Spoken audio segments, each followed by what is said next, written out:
محترم ناظرین و ناظرات، تھرسڈے تفسیر کے ایک اور ایپیسوڈ میں ہم اور آپ ایک دوسرے سے جڑ گئے ہیں اور الحمدللہ سورہ ممتحنہ جس کی پہلی 10 آیات پچھلے 3 مطالعہ قرآن میں مکمل کی گئیں، اب بقیہ 3 آیتوں پر آج کا مطالعہ قرآن مشتمل ہوگا۔ ہماری کوشش رہے گی کہ جس طرح سے ہماری ترتیب اس سے پہلے بھی رہی ہے،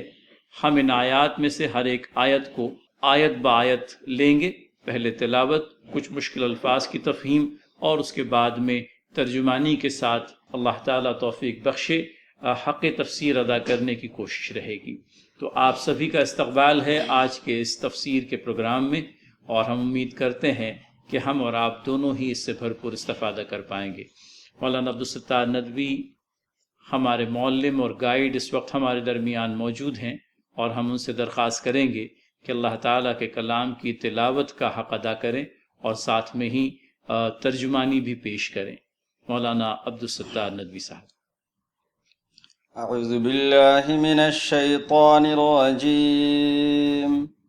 بسم اللہ الرحمن الرحیم۔ وَإِن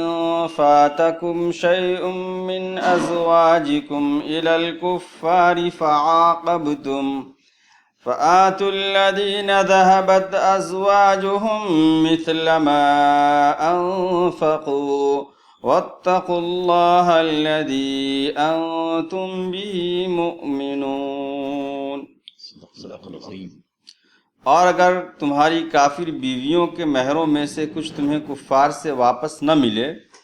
اور پھر تمہاری نوبت آئے تو جن لوگوں کی بیویاں ادھر رہ گئی ہیں ان کو اتنی رقم ادا کر دو جو ان کے دیے ہوئے مہروں کے برابر ہو، اور اس خدا سے ڈرتے رہو جس پر تم ایمان لائے ہو۔ مولانا مشکل الفاظ کے اندر میں اگر ہم چلتے ہیں تو آپ ہی رہنمائی فرمائیں کہ کون سے الفاظ ایسے ہیں جو تشریح طلب ہیں۔ تو اس میں ایک فاتکم کا لفظ آیا ہے، فات یا فوتو کی میننگ آتی ہے فوت ہو جانا، چھوٹ جانا۔ اور اس کے بعد عاقبہ کا لفظ آیا، عقب، یہ عقب ایڑی کو کہتے ہیں، پیچھے آنے والی چیز کو۔ تو اس کے 2 مفہوم لیے گئے ہیں، فعاقبتم یعنی تم اس کا بدلہ لو، ادلا بدلہ میں ہوتا ہے کہ ایک آگے ایک پیچھے ہوتا ہے۔ اور دوسرا مطلب اس کا یہ لیا گیا ہے کہ وہ تمہاری جب باری آئے، یعنی ہم سزا کے طور پہ بدلہ بھی دے سکتے ہیں کافروں کو، اس کے مہر کو واپس نہ کر کے مسلمانوں کے درمیان ہی جمع کر کے۔ باقی تمام الفاظ ایسے ہیں جو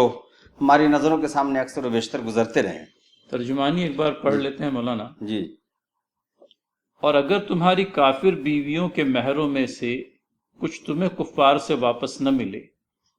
اور پھر تمہاری نوبت آئے تو جن لوگوں کی بیویاں ادھر رہ گئی ہیں ان کو اتنی رقم ادا کر دو جو ان کے دیے ہوئے مہروں کے برابر ہوں، اور اس خدا سے ڈرتے رہو جس پر تم ایمان لائے ہو۔ پہلے وہ سچویشن جو درپیش تھی، صورتحال جو اس وقت درپیش تھی، وہ سامنے آ جائے ناظرین کے تو بہتر ہوگا۔ حضرات ناظرین و ناظرات، صورت واقعہ یہ تھی کہ مدینہ کے اندر میں اسلامی ریاست کا قیام عمل میں آ چکا تھا، اور مختلف افراد مختلف علاقوں سے ہجرت کر کے دارالاسلام ریاست مدینہ میں داخل ہو رہے تھے۔ ان میں عورتیں بھی ہوا کرتی تھی، شادی شدہ عورتیں، اور شادی شدہ مرد بھی ہوا کرتے تھے۔ کبھی ایسا ہوتا کہ مرد یہاں چلا آتا اپنی کافر بیوی کو وہیں چھوڑ کر، یا عورت چلی آتی، ہجرت کرتی، داخل اسلام ہوتی اور مدینہ کے ریاست کی ایک شہری بن جاتی۔ تو اب سوال یہ پیدا ہوتا تھا، پچھلی آیت کے تفسیر میں یہ بات بیان کرنا لازم پڑتا ہے کہ ان لوگوں کا ہجرت کر جانا، مرد ہو یا عورت، اور داخل ایمان ہونا ان کے اس رشتے ازدواج کے منقطع ہونے کا سبب بن جاتا۔ اب ظاہر سی بات ہے کہ جو آدمی داخل اسلام ہو گیا یا جو عورت داخل اسلام ہو گئی، اس کی کافر بیوی سے یا اس کے کافر شوہر سے ان کا رشتہ ازدواج باقی نہیں رہتا، بلکہ اپنے آپ منقطع ہو جاتا ہے۔ ہماری قانونی اصطلاح میں کہیں تو ایپسو فیکٹو ڈیزولوشن آف میرج والی بات ہو جاتی ہے۔ اب رشتہ ازدواج منقطع ہو جانے کے بعد میں مہر کی ادائیگی کی کیا صورت ہوگی؟ شوہر یہاں پر ہے، رشتے ازدواج منقطع ہو چکا، وہ اس بات کا مستحق ہے کہ اپنا مہر واپس مانگ لے۔ اب اسی طرح سے کافر مرد وہاں پر ہے، اس کی بیوی یہاں آ گئی، وہ داخل اسلام ہو گئی، رشتے ازدواج منقطع ہو گیا، لہٰذا کافر شوہر اس بات کا مستحق ہے کہ جو مہر اس نے اپنی بیوی کو دی تھی وہ واپس مانگ لے۔ تو یہ صورتحال سے جب اسلامی ریاست کو سابقہ پیش آیا تب پھر اس کا سولوشن کیا نکالا گیا؟ مولانا اس سلسلے میں دو صورتیں بیان ہوئی ہیں۔ اب عورتیں ہیں، مہر تو انہوں نے لے لی، اب لینے کے بعد میں وہ خرچ بھی کر چکی ہوگی، لہٰذا ذمہ داری ڈالی گئی ریاست پر، اور یہ بات ہوئی، اور یہ جو بات کہی گئی ہے اگر تمہاری کافر بیویوں کے مہروں میں سے کچھ تمہیں کفار سے واپس نہ ملے، وہ تھوڑا سا اور کلیئر ہو جائے، بتلائیے۔ کلیئر اللہ نے کیا حکم دیا تھا جی پہلے کہ ایسا کرنا ہے کہ تم انہیں مہر واپس کر دو، وہ تمہیں مہر واپس کر دو۔ تب تو یہ بات آئی کہ اگر تمہیں واپس نہ ملے تب یہ معاملہ پیش، یعنی مسلمانوں سے اللہ رب العزت نے یہ کہا کہ دیکھو تم ان کے مہر واپس کر دو، جی، اور کافروں کو بھی یہ حکم تھا کہ وہ مسلمانوں کے مہر واپس کر دیں۔ تو مسلمان تو آمنا و صدقنا تیار ہو گئے واپس کرنے کو، لیکن کافروں کی طرف سے جو مہر واپس نہیں مسلمانوں کے پاس آئی، تب یہ شکل پیدا ہوئی کہ اب صورتحال کیا، اب صورتحال کیا، اب مہر کے وصولی کی صورتحال کیا ہو۔ تو اس میں جو دو شکلیں آئی ہیں، قاضی صاحب ذرا دونوں کی تھوڑی وضاحت کے ساتھ اگر تفصیل آ جائے تو مناسب رہے گی۔ دیکھیے، دو شکلیں جو تفسیر میں بیان ہوئی ہے، ان میں سے ایک شکل تو یہ بتائی گئی کہ واجب الادا مہر جو ہماری طرف ہے، مطلب یہ ہے کہ دارالاسلام میں جو عورتیں چلی آئیں اور ان کے مہروں کی ادائیگی کرنی ہے ان کافر مردوں پر جو دارالکفر میں ہی رہ گئے ہیں، اور چونکہ وہاں کے جو لوگ ہیں وہ یہاں والوں کی مہریں لوٹا نہیں رہے ہیں، تو اب ہم کیا کریں؟ تو جو لوگوں کی مہر واجب الادا ہے وہ مہر ان کو نہ دیتے ہوئے، کفر میں اہل کفر کو نہ لوٹاتے ہوئے، کیونکہ وہ ہماری مہریں لوٹا نہیں رہے، لہٰذا ہم ایک جگہ جمع کر دیں، اور وہ مرد حضرات جو ہجرت کر کے ایمان لا کر کے مدینہ کے اب شہری ہو گئے ہیں اور جن کی مہریں واجب الادا ہے، وہ جو پول کلیکٹ ہوا ہے اس میں سے ان لوگوں کو ان کی مہریں دے دی جائے۔ یہ تو ایک صورت ہو گئی۔ دوسری صورت عدلے کا بدلہ والی بھی اختیار کی گئی کہ اگر سمجھ لیجئے ایک مسلم عورت یہاں پر ہے اور اس مسلم عورت کو اپنی مہر ادا کرنی ہے، واپس کرنی ہے، اور ایک مسلم مرد ہے جس کو اپنی کافرہ بیوی سے جو ہے اپنی مہر وصولنی ہے، تو ایسی صورت میں یہ ہو کہ یہ عورت کی مہر جو ہے وہ ادا کرنے کی بجائے یہ مرد کی جو مہر ہے وہ عورت کی، دونوں ایک دوسرے کی مہر کی ادلا بدل کر دیں، ایک کے اوپر واجب الادا ہے اور دوسرا جو ہے وصولنے کا مستحق ہے۔ تو جو واجب الادا مہر ہے وہ ادا نہیں کی جا رہی ہے، اور جو مستحق ہے مہر کا اس کو مہر نہیں مل رہی ہے، لہٰذا اس طرح سے ادلا بدل کرنے کا معاملہ بھی اختیار کیا گیا تھا، گویا کہ سارٹ آف ایکسچینج جس کو ہم کہہ لیں۔ مولانا اگر کچھ اور وضاحت آپ کریں گے اپنے الفاظ میں تو تقریباً بات آ گئی۔ جی، یعنی جس مرد کو مہر وصولنا، جس مرد کو مہر دینا، جی، اچھا، مطلب اب صورتحال یہ ہے کہ سمجھ لیجئے یعنی یہ مرد جو مسلمان مرد مدینے میں ہے، شادی کر رہا ہے، شادی کرنا چاہ رہا ہے، شادی کرنا چاہ رہا ہے، تو ایک بار تو یہ مہر مکے میں دے چکا اپنی اس بیوی کو جو مکے میں ہی رہ گئی، اور دوسری بار اسے مہر ادا کرنی پڑے گی یہاں اپنی مسلم بیوی کو۔ تو چاہیے تو یہ کہ مکے میں جو رہ گئی ہیں وہ مہر واپس کر کے اس مرد کو دے، تاکہ وہی مہر اس بیوی کو دے دے، ہونے والی بیوی کو، لیکن وہ واپس نہیں کر رہی ہیں۔ تو یہاں جو مرد مسلم مرد ہیں ان کو چاہیے کہ وہ جو مہر وہاں جو مکے میں ان کو واپس کرنا ضروری ہے، کہا گیا تھا نا کہ تم مہر واپس کر دو، یہ مہاجر عورت جو ہے جو مہر لے چکی ہے اپنے کافر شوہر سے، مکے والے سے، تو اس مہاجرہ عورت پہ جو ضروری ہے کہ اپنے مہر کو واپس کر دیں مکے میں، تو واپس نہ کر کے اس مرد کو دے دے تاکہ وہ ہونے والی بیوی کو دے۔ اور اگر سمجھ لیجئے وہ جو مسلم عورت ہے، جو مہاجر مسلم عورت جو یہاں آ گئی ہے، اور وہ اپنی مہر کی جو مہر تھی وہ خرچ کر دی جی، تو اس صورت میں پھر یہ ادائیگی کس کے ذمہ ہوگی؟ اسٹیٹ کے ذمہ ہوگی، اسٹیٹ کے ذمہ ہوگی، اسلامی ریاست کے ذمہ ہوگی کہ وہ اپنی اس مسلم شہری عورت کی جو واجب الادا مہر ہے وہ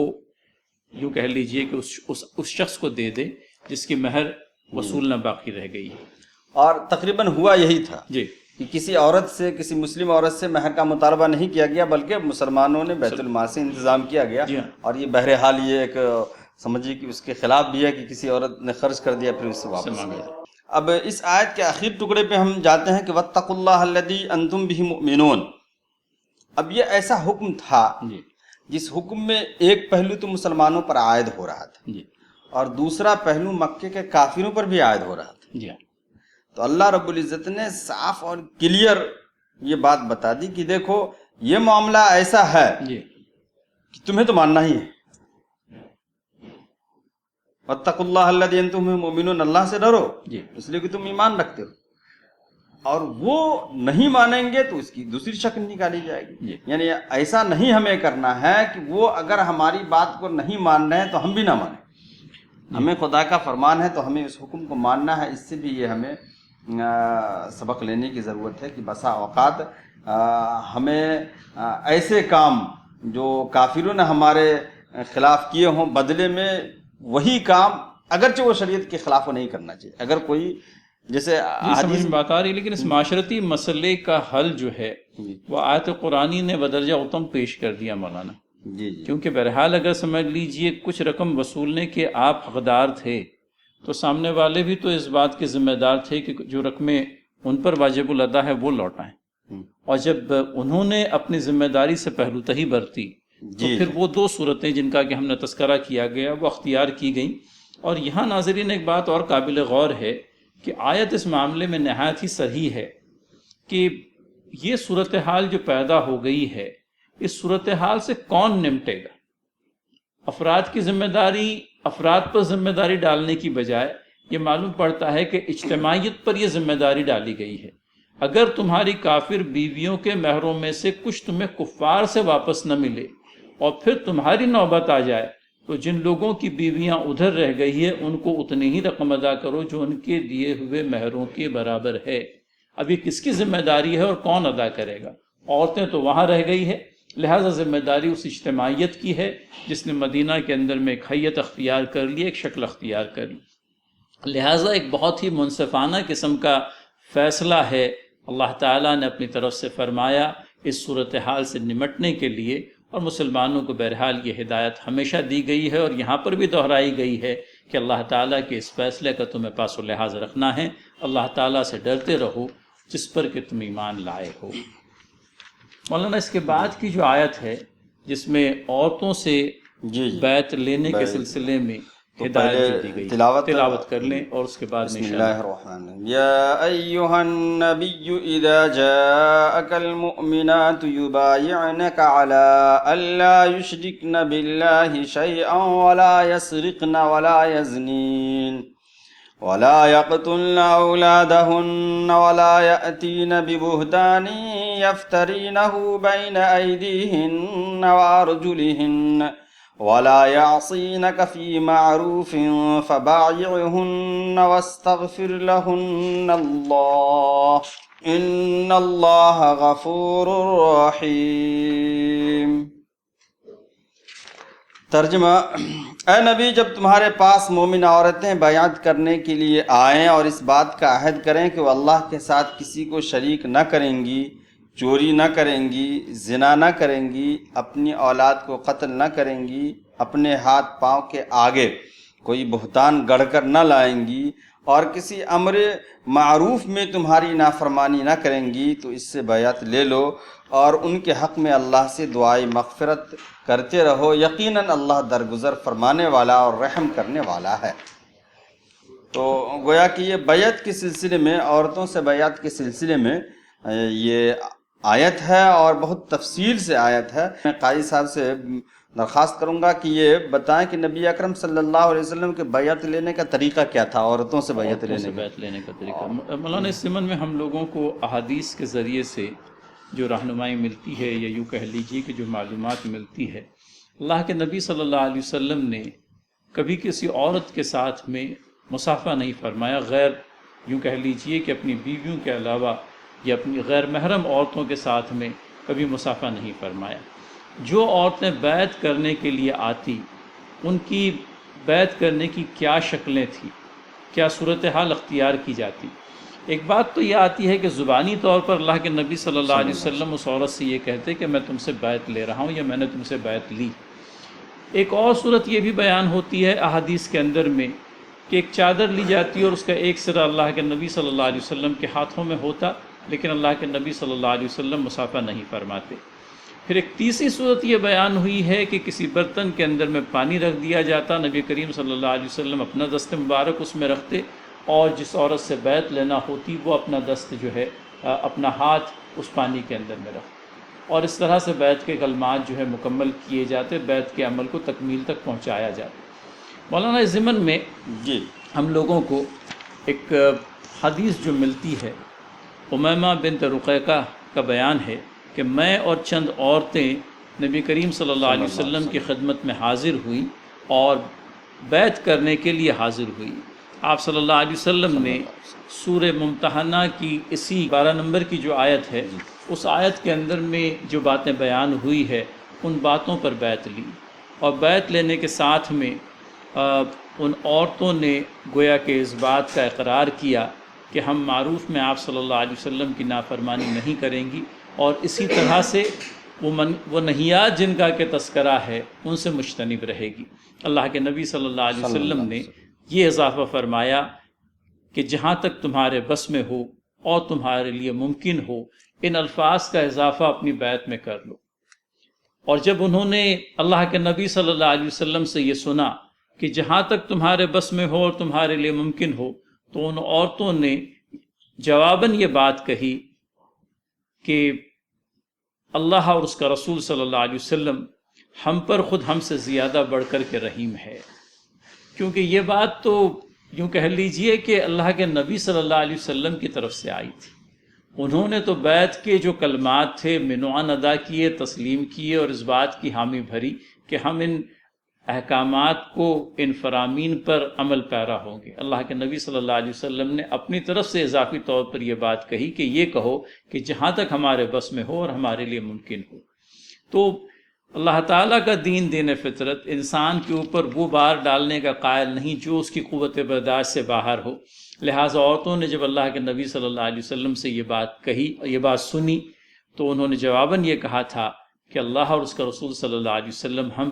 ہم سے زیادہ مہربان ہیں۔ اور پھر وفور جذبات میں ان عورتوں نے یہ چاہا، یا رسول اللہ صلی اللہ علیہ وسلم ہاتھ بڑھائیے تاکہ ہم آپ صلی اللہ علیہ وسلم سے بیعت کریں۔ نبی محترم صلی اللہ علیہ وسلم نے کہا کہ میں عورتوں سے مصافحہ نہیں کرتا، بس میں تم سے عہد لوں گا۔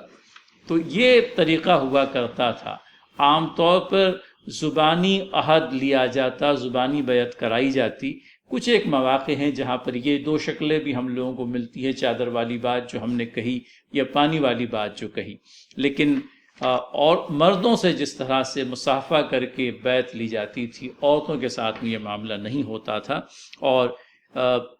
نبی محترم صلی اللہ علیہ وسلم نے مولانا مختلف مواقع سے عورتوں سے بیعت لی ہے، اور ہمیں اس بات کا بہت خلاصے کے ساتھ میں بیان احادیث کے اندر میں ملتا ہے کن کن مواقع سے اللہ کے نبی صلی اللہ علیہ وسلم نے عورتوں سے بیعت لی۔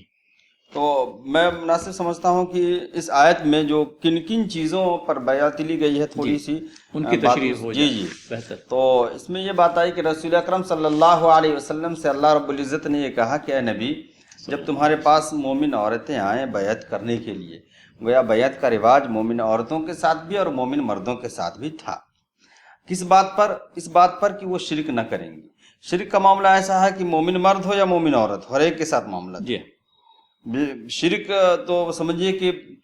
پہلی سیڑھی ہے شرک سے مجتنب ہونا اسلام میں داخل ہونے کے لیے، کہ اللہ کے ساتھ کسی کو شریک نہ ٹھہرائیں گی۔ اب شرک کی کئی قسمیں ہیں، جس میں سے سب سے بڑی چیز ہے کہ خالق و مالک، مختار کل صرف خدا کو ماننا۔ اس کے بعد ہے ولا یسرقنا، اور عورتیں چوری نہیں کریں گی۔ چوری عام طور سے مرد کیا کرتے ہیں، جی لیکن عورتوں کے تعلق سے یہ بات آئی تو عورتیں بھی چوری کر سکتی ہیں، کرتی ہیں، لیکن یہاں پر مفسرین نے یہ بتایا ہے کہ عورتوں کی چوری پکڑی نہیں جاتی تھی عام طور سے، اس لیے کہ شوہروں کی جیب سے بھی نکال لیا کرتی تھی یہ ابو چوری۔ سفیان کی بیوی کا وہ تذکرہ ملتا ہے کہ اللہ کے نبی صلی اللہ علیہ وسلم سے جب وہ بیعت کرنے کے لیے آئی تو اس نے یہ کہا تھا اللہ کے نبی صلی اللہ علیہ وسلم سے کہ ابو سفیان ایک بخیل آدمی ہے اور میں اپنے گھر کی ضرورتوں کے لیے، اپنے بچوں کی ضرورتوں کے لیے ان کے جیب میں سے کچھ پیسے اٹھا لیا کرتی ہوں، تو کیا میرا یہ عمل اپنے آپ میں صحیح ہے؟ اللہ کے نبی صلی اللہ علیہ وسلم نے جواباً یہ کہا تھا کہ مگر بس معروف کی حد تک، اس سے زیادہ نہیں۔ مطلب یہ ہے کہ جو جائز ضروریات ہیں اپنے اولاد کی، ان کے لیے اگر سمجھ لیجئے کوئی رقم تم لیتی ہو اپنے شوہر کی جیب سے تب تو ٹھیک ہے، لیکن اگر اس سے زائد معاملہ ہے تو پھر وہ مناسب نہیں، بلکہ اللہ کے نبی صلی اللہ علیہ وسلم نے اس سے منع فرمایا۔ تو یسرقنا والی بات جو ہے، لا یسرقنا، کہ چوری نہیں کریں گی، اب وہ چوری کی جو مخصوص قانونی یوں کہہ لیجئے کہ تعریف ہے، اس کی جو ڈیفینیشن ہے وہ ہمارے ذہن میں رہنی چاہیے۔ اور اللہ کے نبی صلی اللہ علیہ وسلم نے جہاں پر اللہ تعالیٰ کے ساتھ شرک نہیں کریں گی اس بات کی بیعت لی، وہیں پر دوسرے نمبر پر چوری نہیں کرے گی اس بات کی بھی بیعت لی گئی، اور پھر مولانا تیسرے نمبر پر زنا کی مرتکب نہ ہوگی، زنا نہ کریں گی، تو بدکاری سے بھی گویا بدکاری سے بچنے والی بات ہے۔ اور یہ بدکاری کا معاملہ تو زمانے جاہلیت میں سمجھیے کہ بہت ہی عام تھا، اور حضرت عائشہ رضی اللہ تعالی عنہ سے جو ایک حدیث مروی ہے جس میں نکاح کی 10 شکلیں جو بیان کی گئی ہیں، تو گویا کہ تمام کی تمام بدکاری ہی کی شکلیں تھیں، جو تو گویا وہ بھی بدکاری، اور کہنے کے لیے اس بدکاری کے عمل کو نکاح کہا جاتا ہے۔ جی نکاح کہا جاتا ہے۔ اس کے بعد یہ ہے کہ وَلَا يَقْتُلْنَ أَوْلَادَهُنَّ، اور اپنی اولاد کو قتل نہیں کریں گی۔ یہ ایک ایسی بیماری جو بہت بڑی حد تک وہاں پر لاحق تھی لوگوں کے درمیان میں، اور اللہ کے نبی صلی اللہ علیہ وسلم نے اپنے قول اور عمل کے ذریعے سے سماج کے اندر میں پھیلی ہوئی اس گھناؤنی حرکت سے لوگوں کو روکنے کے لیے ترغیب بھی دلائی اور اللہ تعالیٰ کا ڈر بھی سنایا، اور یہاں پر جب بیعت لینے کا معاملہ آیا تو عورتوں کے ساتھ خصوصیت کے ساتھ میں یہ بیعت لی گئی کہ قتل اولاد کے مرتکب نہیں ہوں گی، اپنی اولاد کو قتل نہیں کریں گی۔ قاضی صاحب اس میں 3 باتیں میں پیش کروں گا۔ ایک تو یہ کہ وَلَا يَقْتُلْنَ أَوْلَادَهُنَّ، ایک وجہ تو یہ تھی کہ لڑکیوں کو قتل کر دیتے تھے، شادی کرنا پڑے گا، یہ جہیز کا مسئلہ نہیں تھا جو ابھی ہمارے ہندوستان میں، وہ انا کی بات تھی کہ ہم کسی کے سالے اور ہم کسی کے یہ کیوں بننے جائیں، یعنی بیٹی کو بہرحال ایک نیچ نگاہ سے وہ لوگ دیکھتے تھے۔ لیکن مولانا کہیں پر یہ بھی بات تو آتی ہے، میں سمجھتا ہوں سورہ بنی اسرائیل کے اندر میں، کہ اپنی اولاد کو قتل مت کرو اس لیے کہ وہ تمہارے کھانے میں شریک ہو۔ جی تو دوسری بات وہی میں کہنا چاہ رہا تھا کہ ایک وجہ تو یہ تھی کہ بیٹیوں کو قتل کرتے تھے، اور دوسری وجہ یہ تھی کہ بیٹوں کو بھی قتل کر دیتے تھے وہ کھانے میں شرکت کی وجہ سے، بیٹے ہوں یا بیٹی، اس میں دونوں شامل تھے، یعنی کھانے کا معاملہ صرف اللہ کے ہاتھ میں، یہ نہ سوچ کر کے سوچتے تھے کہ کھائیں گے ہمارے ساتھ تو ہمارا گھر جائے گا، یعنی سمجھیے کہ ایک عجب سوچ تھی، تو اس وجہ سے بھی قتل کرتے تھے۔ ایک بات اور قاضی صاحب یہاں پہ بہت غور کرنے والی بات ہے کہ اس زمانے میں جو ابارشن والا سسٹم ہے وہ بھی قتل اولاد میں سے، اور دیکھیے کہ اللہ رب العزت نے یہ خطاب عورتوں سے کیا۔ آج بھی اس دور میں جو قتل اولاد کا معاملہ ہے ابارشن کی شکل میں، اس میں زیادہ تر رضامندی عورتوں کی رہتی ہے۔ اگر رضامندی ہو یا نہ ہو، لیکن بہرحال جب تک کہ اسقاط حمل نہیں ہوگا تب تک کہ بات مکمل نہیں ہوگی، اور اسقاط حمل جو ہے وہ عورت کا جب تک کہ عورت نہ چاہے گی، اور وہ چاروں ناچار چاہنے پر مجبور بھی کر دی جاتی ہے، کبھی یہ صورتحال بھی پیش آتی ہے۔ اور اب بہرحال اللہ تعالیٰ جو ہے اس حوصلے کو جو اللہ تعالیٰ نے کم زیادہ ہر ایک شخص کو عنایت کیا ہے، حوصلہ مند ہونا پسند کرتا ہے ان عورتوں کے سلسلے میں، یہ کہ اپنے قتل اولاد کے مرتکب نہ ہو، اور ساتھ میں یہ کہ اسقاط حمل سے بھی جو ہے مجتنب ہو، کیونکہ بہرحال ایک ایسی زندگی جو دنیا کے اندر میں آنکھیں کھولنے کے لیے بےتاب ہے، وہ دنیا میں آنے سے پہلے ہی ماں کے شکم میں ہی زندہ درگور کرتے تھے اس وقت، اب ماں کے شکم میں ہی اس کی قبر جو ہے بنا دی جاتی ہے۔ تو یہ بہرحال ایک المیہ ہے اس وقت کا، اور صرف طریقہ بدل گیا کہنا مناسب ہوگا۔ آج کے مہذب دور کے اندر میں لوگوں نے کچھ زیادہ مہذب طریقے اختیار کر لیے ہیں قتل اولاد کے، اللہ تعالیٰ منع فرماتا ہے۔ بلکہ داخل اسلام ہونے کے ساتھ میں مولانا جس چیز کی تلقین کی گئی وہ یہ کہ تم اس حرکت سے باز رہو گی۔ اس کے بعد آگے وَلَا يَأْتِينَ بِبُهْتَانٍ يَفْتَرِينَهُ بَيْنَ أَيْدِيهِنَّ وَأَرْجُلِهِنَّ، اور کوئی ایسی بہتان نہ گڑھیں گی اپنے ہاتھوں اور پاؤں کے درمیان، یعنی کھلم کھلا دیدہ و دانستہ۔ بہتان تو کہتے ہی ایسے کام کو کہ جان بوجھ کر کے کسی پہ بدکاری کا الزام لگائے، یا کوئی بھی الزام، لیکن زیادہ تر بدکاری کے الزام کے لیے بہتان کا لفظ استعمال کرتے ہیں۔ یہ بہتان جو ہے بہتہ سے بنا ہے اور اسی سے مبہوت ہونا یعنی حیران و ششدر رہ جانا۔ بہتان باندھنے والا انسان ظاہری طور سے حیران و ششدر رہتا ہے، اس لیے کہ وہ خود جانتا ہے کہ جو زبان سے وہ ادا کر رہا ہے وہ صحیح نہیں، اور وہ خلجان کا شکار رہتا ہے۔ دو شکلیں بیان ہوئی ہے مولانا جی۔ ایک تو یہ ہے کہ اس بات کا پروپیگنڈا کیا جائے کہ کوئی عورت دوسری عورتوں پر غیر مردوں کے ساتھ آشنائی کی تہمت لگا دے جی، اور ایک دوسری شکل یہ بھی بیان ہوتی ہے کہ بچہ تو کسی اور کا ہے جو عورت نے اپنے بطن میں پالا ہے اور جس کو بعد میں اس نے جنا ہے، اور وہ اپنے مرد کو، اپنے شوہر کو یہ باور کرانے کی کوشش کرے کہ یہ تیرا ہی بچہ ہے۔ حدیث کے اندر میں یہ بات آتی ہے کہ جو عورت اپنے خاندان کے اندر میں کسی ایسے بچے کو گھسا لے جس کے تعلق سے وہ یہ جانتی ہے کہ وہ اس خاندان کا فرد نہیں ہے بلکہ کسی اور کی ناجائز اولاد ہے، اس عورت کے سلسلے میں حدیث میں یہ بیان ملتا ہے نبی محترم صلی اللہ علیہ وسلم کا کہ اس کا اللہ تعالیٰ سے کوئی واسطہ نہیں اور اللہ تعالیٰ اسے کبھی جنت میں داخل نہیں کرے گا۔ تو یہ بہتان کی دو شکلیں ہیں جن کا بیان تفسیر کے اندر میں ہم لوگوں کو ملتا ہے۔ مولانا اس کے بعد میں جس بات سے میں سمجھتا ہوں نہیات کا بیان یہاں پر مکمل ہو جاتا ہے، اور اس کے بعد میں امر معروف میں تمہاری نافرمانی نہ کرے گی، جی، اللہ کے نبی صلی اللہ علیہ وسلم کی نافرمانی امر معروف میں نہیں کرے گی۔ مولانا بہت بلند پایا بات ہے جو کتاب اللہ نے کہی۔ نبی کریم صلی اللہ علیہ وسلم کی ذات سے اس بات کی کوئی توقع ہی نہیں تھی کہ وہ کسی سے غیر معروف کا کوئی حکم کسی کو دیتے یا یہ پسند کرتے کہ غیر معروف کام میں میری کوئی اطاعت کرے یا میری کوئی بلکہ غیر معروف کام کرتے ہوئے رسول اکرم صلی اللہ علیہ وسلم اپنی نظروں کے سامنے دیکھ بھی نہیں سکتے۔ صحیح۔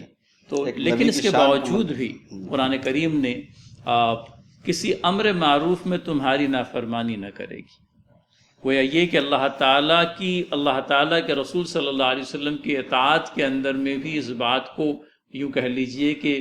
مشروط کر دیا گیا کہ آپ صلی اللہ علیہ وسلم کی اطاعت انہی کاموں میں ہوگی جو معروف سے متعلق ہے۔ ظاہر سی بات ہے کہ اللہ کے نبی صلی اللہ علیہ وسلم سے کسی غیر معروف کام کا، کسی غیر معروف عمل کا سرزد ہونا ممکن ہی نہ تھا، لیکن یہ قرآن کی شان ہے۔ اور آئندہ آنے والے حکام کے سلسلے میں جی جی گویا کہ ایک حد فاصل کھینچ لی گئی کہ تمہاری عوام جو ہے اپنے امیر کی، مامورین اپنے امیر کی اطاعت اسی حد تک ان پر لازم آئے گی جب تک امیر جو ہے معروف کا انہیں حکم دے۔ اور اللہ کے نبی صلی اللہ علیہ وسلم کی وہ سری حدیث جو ہم لوگوں کو ملتی ہے کہ مولانا آپ بیان کر دیں اگر سمجھ لیجیے، لا طاعت لمخلوق فی معصیت الخالق، جی، یعنی نبی اکرم صلی اللہ علیہ وسلم کیا جتنے انبیاء ہیں کسی کے تعلق سے یہ تصور نہیں کیا جا سکتا ہے کہ کسی وہ غیر معروف کا حکم دیں گے، لیکن رسول اکرم صلی اللہ علیہ وسلم کی طرف یہ بات منسوب کر کے اللہ رب العزت نے یہ بات کلیئر کر دیا کہ کوئی بھی ہو، اگر وہ خدا کے یعنی عام حکام اگر وہ خدا کے حکم کے خلاف کوئی حکم اگر لگا رہا ہے تو اس کو ہم نہیں مانیں گے۔ اور حدیث شریف ہے لا طاعت لمخلوق فی معصیت الخالق، کہ مخلوق کی اطاعت نہیں کی جائے گی ایسے کاموں میں جہاں پر خالق کی نافرمانی ہو رہی ہے. بلکہ ایک حدیث میں قاضی صاحب یہ بھی آتا ہے کہ اگر کسی نے خدا کو ناراض کر کے اور مخلوق کو راضی کرنے کی کوشش کیا تو اللہ تعالیٰ تو ناراض ہو ہی جائے گا، اس کو بھی ایک دن ناراض کر دے گا. اور ایک حدیث میں یہ بھی آتا ہے کہ اگر کسی نے خدا کی ناراضگی پالتے ہوئے مخلوق کی رضامندی کو حاصل کیا تو اللہ رب العزت اس مخلوق کو اس پر مسلط کر دے گا. مطلب جس شخص کی رضامندی آپ نے اپنے لیے پسند کی اس شخص کو آپ پر مسلط کر دے گا. گو کہ اللہ تعالیٰ کی تولیت سے، اللہ تعالیٰ کی حفاظت سے، اللہ تعالیٰ کی اما اور پناہ سے آپ نکل آئے، اور اللہ تعالیٰ اسی شخص کے حوالے آپ کو کر رہا ہے جس شخص کی فرما برداری میں آپ نے اللہ تعالیٰ کی جو ہے نافرمانی کی. تو یہ ناظرین ہمارے لیے بلکہ یوں کہہ لیجئے کہ ایک اصل الاصول کی اور ایک رہنما اصول کی حیثیت رکھنے والی حدیث ہے، اور عملی زندگی کے اندر میں بھی بہرحال اس بات کا خیال رہنا چاہیے کہ ہم اپنے آپ کو اللہ تعالیٰ کے حوالے کرتے ہیں یا نعوذ باللہ من ذالک اللہ تعالیٰ کی معصیت میں کسی بندے کی فرما برداری کو قبول کرتے ہیں. تو مولانا یہ بات جو بیان ہوئی آیت کے اس حصے کے تفسیر کے سلسلے میں جس میں خواتین سے اللہ کے نبی صلی اللہ علیہ وسلم کو یہ بیعت لینے کا بھی حکم دیا گیا تھا کہ کسی امر معروف میں تمہاری نافرمانی نہ کریں گی، تو امر معروف کے اندر میں اللہ کے نبی صلی اللہ علیہ وسلم کی فرما برداری، اور اس ضمن میں ایک مرتبہ پھر یہ دہرانا لازم آتا ہے کہ بیس جو ہے، بنیاد جو ہے، در حقیقت یہ ارشاد اسلام میں قانون کی حکمرانی کا سنگ بنیاد ہے، رول آف لا جس کو ہم کہتے ہیں. لیکن رول آف لا کی سنگ بنیاد یہ ہے کہ اطاعت ہوگی اللہ تعالیٰ کی، اور احکامات اور فرامین اگر سمجھ لیجئے حکومت وقت کی طرف سے بھی جاری کیے جاتے ہیں لیکن وہ اللہ تعالیٰ کے احکامات کے برخلاف پڑتے ہیں، تو اس صورت میں پھر وہ احکامات کو بجا لانے کی پابندی رعایا پر نہیں ہوگی. تو اس بات کو بہت اچھی طریقے سے سمجھتے چلیں کیونکہ یہ چیز اصل اصول کے ضمن میں آتی ہے، اور یہ حدیث جو ہے اپنے آپ میں ایک رہنما اصول کی حیثیت رکھتی ہے. مولانا کوئی اور بات اس ضمن میں اگر آ جائے؟ بات آپ نے تفصیل سے بتا دیا. اس میں اب یہ ہے کہ وَاسْتَغْفِرْ لَهُنَّ اللَّهُ، اللہ رب العزت نبی اکرم صلی اللہ علیہ وسلم کو حکم دے رہے ہیں کہ ان کے لیے استغفار کریں. تو اس سے یہ بات سمجھ میں آتی ہے کہ عام آدمی بھی کسی اللہ والے سے اپنے لیے استغفار کی دعا کروا سکتا ہے. جو آج کل کیا کہ ہمیشہ سے یہ چلن رہا ہے کہ لوگ کہتے ہیں ہمارے لیے دعا فرمائے، تو یہ کوئی عیب نہیں ہے. اگر کوئی دعا کرنے کے لیے کہہ رہا ہے تو دعا کیا جا سکتا ہے.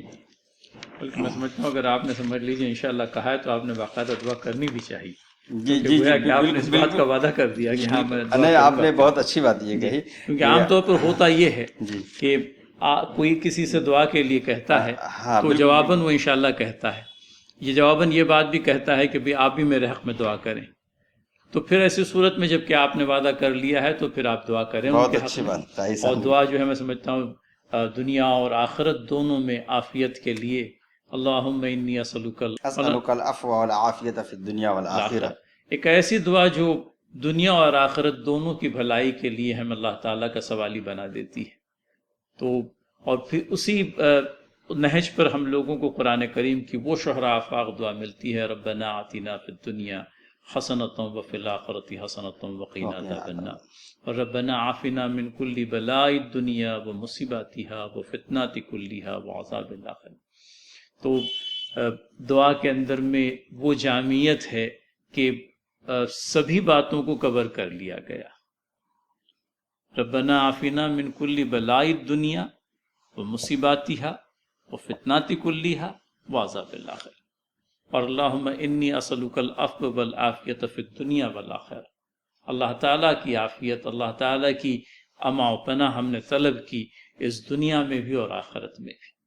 تو یہ دعا ضرور کریں. ان لوگوں کے حق میں اپنے آپ میں ایک جامع دعا اردو کے الفاظ میں بھی ہو سکتے ہیں کہ باری تعالیٰ اس دنیا کا خیر عنایت کر، آخرت کی فوز و فلاح عنایت کر. تو گویا کہ بات اس اعتبار سے مکمل ہوتی نظر آتی ہے. اللہ تعالیٰ ہمیں تکمیل کے درجے کو پہنچائے. آمین آمین. مولانا آخری آیت کی طرف یا آتے ہوئے ایھا الذین آمنوا لا تتولوا قوما غضب اللہ علیہم قد یئسوا من الآخرۃ کما یئس الکفار من اصحاب القبور۔ ترجمہ: اے لوگو جو ایمان لائے ہو، ان لوگوں کو دوست نہ بناؤ جن پر اللہ نے غضب فرمایا ہے، جو آخرت سے اسی طرح مایوس ہیں جس طرح قبروں میں پڑے ہوئے کافر مایوس ہیں۔ تو موہن بھائی، یہاں اللہ نے ہمیں تمام مسلمانوں کو ایسے لوگوں سے دوستی کرنے سے، تعلقات رکھنے سے، یعنی دلی تعلقات رکھنے سے منع کیا۔ حالانکہ اس سے پہلے جو آیتیں گزری ہیں 7ویں 8ویں اور آس پاس میں، اس میں یہ کہا گیا ہے کہ دیکھو اللہ تم سے ایسے لوگوں سے تعلقات رکھنے سے نہیں منع کرتا ہے جو تم سے دین کے معاملے میں نہیں جھگڑتے ہو، اور 3 باتیں وہاں پہ پیش کی گئی۔ بہت تفصیل سے یہ بات جو ہے پچھلے ایپیسوڈز کے اندر میں آئی ہے، اور میں سمجھتا ہوں کہ ان کو دہرانے کا موقع ناظرین اس وقت نہیں ہوگا۔ ہم آپ سے گزارش کریں گے کہ پچھلے ایپیسوڈز پر ایک نگاہ باندھیں، ایک نگاہ ڈالیں کہ اہل کفر سے دوستی کن حالات میں ٹھیک ہے، کن حالات میں ٹھیک نہیں ہے۔ بہت خلاصے کے ساتھ میں، بہت تفصیل کے ساتھ میں بات آئی۔ اب یہاں پر یہ بات قابل غور ہے کہ یہی مضمون مولانا آیت کی شروعات میں بھی آیا تھا، اور اب معاف کیجیے گا سورہ کی شروعات میں، اور سورہ کے خاتمے پر پھر اللہ تعالیٰ نے اس مخصوص قرآنی اسلوب کے تحت اس بات کو دوبارہ ذہنوں میں بیٹھانے کے لیے واپس وہی مضمون لایا ہے، اے لوگوں جو ایمان لائے ہو، ان لوگوں کو دوست نہ بناؤ جن پر اللہ نے غضب فرمایا ہے۔ تو قاضی صاحب، اس میں جن پر اللہ نے غضب فرمایا ہے، ان سے کون لوگ مراد ہیں؟ ظاہر سی بات ہے مولانا، ان سے وہی لوگ مراد ہے، اہل یہود مراد ہیں، کیونکہ قرآن کریم کی پہلی سورہ فاتحہ کے اندر میں بھی ان لوگوں کو مغضوب قرار دیا گیا کہ یہ وہ جن پر اللہ تعالیٰ کا غضب ٹوٹا۔ تو یہ جن لوگوں پر، ان لوگوں کو دوست نہ بناؤ جن پر اللہ نے غضب فرمایا ہے، جو آخرت سے اسی طرح مایوس ہیں جس طرح قبروں میں پڑے ہوئے کافر مایوس ہیں۔ تو مولانا یہ جو مثال بیان کی گئی کہ یہ لوگ آخرت سے مایوس ہیں، گویا کہ آخرت کے خیر سے مایوس ہیں، آخرت کے خیر سے مایوس ہیں، اور مثال کیا بیان کی جا رہی ہے؟ جس طرح قبروں میں پڑے ہوئے کافر مایوس ہیں، آخرت کے خیر سے جس طرح سے قبروں میں پڑے ہوئے کافر مایوس ہیں۔ کیونکہ یہ بات ہم لوگوں کو ملتی ہے کہ آدمی جب دنیا سے انتقال کر جاتا ہے، اس کا سفر آخرت شروع ہو جاتا ہے، اور قبر میں ڈالے جانے کے ساتھ میں، یا یوں کہہ لیجئے کہ اپنے انتم سنسکار کے وقت میں، اس کو یہ پتہ چل جاتا ہے کہ اخروی زندگی کے اندر میں کیا کچھ باتیں یا کیا کون سا انجام ہے جو اس کو پیش آنے جا رہا ہے۔ اور جب یہ بات اس سے آگہی ہو جاتی ہے تو پھر وہ آخرت کے خیر سے بالکل ہی مایوس ہو جاتا ہے کہ دنیا کے اندر میں اس نے اپنی آخرت کے لیے کوئی اندوختہ ہی نہیں کیا۔ اندوختہ تو چھوڑیے، کوئی احسن عمل، کوئی حسن عمل اپنے ساتھ لے کر کے وہ آیا ہی نہیں۔ تو لہٰذا جس طرح سے وہ لوگ قبروں کے اندر میں پڑے ہوئے کافر آخرت کے خیر سے مایوس ہیں، اسی طرح سے یہ یہود جن پر اللہ تعالیٰ کا غضب ٹوٹا، یہ بھی آخرت سے مایوس ہیں، کیونکہ اہل کفر یہ بات کہا کرتے تھے، اِذَا مِتْنَا كُنَّا تُرَابًا ذَلِكَ رَجْعٌ بَعِيدٌ، کیا اس وقت ہم دوبارہ لوٹائے جائیں گے، دوبارہ اثر نو زندہ کیے جائیں گے، جبکہ ہماری ہڈیاں گل سڑ جائے گی، بوسیدہ ہو جائے گی، اور ہمارا جسم جو ہے مٹی کا ایک حصہ بن جائے گا۔ یہ تو کہتے تھے ذالک رجم بعید، یہ تو بہت دور کی بات ہوگی۔ تو یہ جن لوگوں کو آخرت کے تعلق سے یوں کہہ لیجئے کہ آخرت پر ایمان لانے کے سلسلے میں جو لوگ اتنے زیادہ مایوس ہو چکے تھے، یا یوں کہہ لیجئے کہ جن کا اسٹینڈ اس پرکار کا تھا، جو اس بات کو ماننے کے لیے ہی تیار نہیں تھے، بلکہ جن کے ذہن و دماغ کے اندر میں یہ بات سمائی ہوئی تھی کہ یہ چیز ممکن ہی نہیں، یہ بات قرین قیاس ہی نہیں، لہٰذا اسی بات کو لایا گیا ہے کہ جن پر اللہ کا غضب ٹوٹا، جو آخرت سے اسی طرح مایوس ہیں جس طرح قبروں میں پڑے ہوئے کافر مایوس ہیں۔ اہل کتاب کے آخرت کے خیر سے مایوس ہونے کی ایک اور وجہ یہ بھی ہے کہ وہ بذات خود جانتے تھے کہ انہوں نے اپنی آخرت کے لیے اس دنیا کے اندر کوئی سامان نہیں کیا ہے۔ اہل ایمان کو بھی بہرحال مولانا اس ضمن میں ہوشمند ہونے کی ضرورت ہے کہ یہ تو بہرحال ہمارا یقین کا ایک حصہ ہے، ہمارے ایمان کا ایک حصہ ہے کہ آخرت پیش آنے والی ہے،